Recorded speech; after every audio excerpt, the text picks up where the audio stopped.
আমার এই সংসদে আমি আসছি, আমার 27.5 বছর বয়স।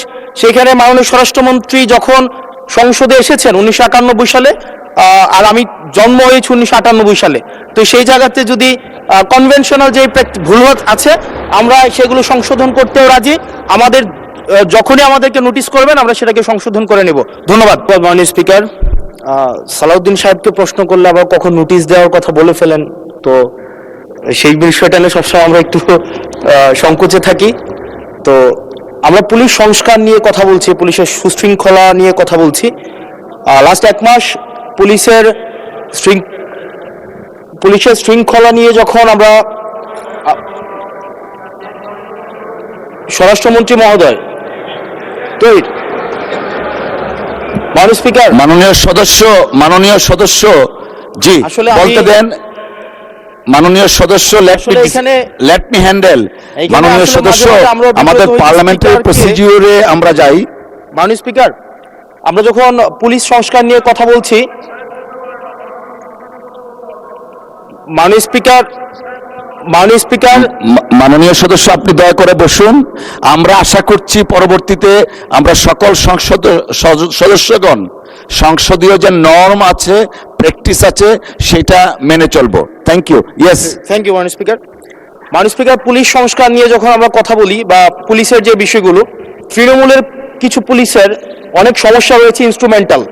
যেমন পুলিশকে যখন তদন্ত করতে পাঠানো হয়, ওই তদন্তের খরচ কিন্তু থানা থেকে দেওয়া হয় না, আর যেটা দেওয়া হয় সেটা কিন্তু অপ্রতুল।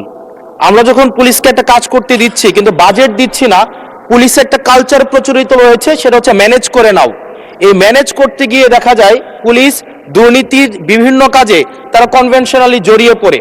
যেমন কিছুদিন আগে আমাদের 26শে মার্চের প্রোগ্রাম হয়েছে, এবং সেটা হচ্ছে সবাই জানে, এই 26শে মার্চের প্রোগ্রামে যে বাজেট দেওয়া হয়েছে প্রশাসনকে, সেই বাজেট এবং প্রোগ্রাম করতে গিয়ে যে খরচ হয়েছে সেটার মধ্যে কিন্তু আনুপাতিক অনেক ধরনের ব্যবধান রয়েছে।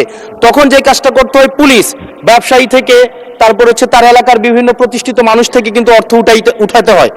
আমার মাননীয় স্বরাষ্ট্রমন্ত্রীর কাছে প্রশ্নটি হচ্ছে, এই যে পুলিশের যথাযথ বাজেট দেওয়া হবে কিনা, যাতে করে তাদের যে রুটিন ডেইলি অ্যাক্টিভিটিগুলো রয়েছে সেই ডেইলি অ্যাক্টিভিটিগুলো যথাযথভাবে তারা পরিচালনা করতে পারে, এবং তাদেরকে যেন ম্যানেজ করে নাও কালচারে যেন না যেতে হয়, এবং কোনো ধরনের দুর্নীতিতে যেন তাদেরকে যুক্ত না হতে হয়। ধন্যবাদ।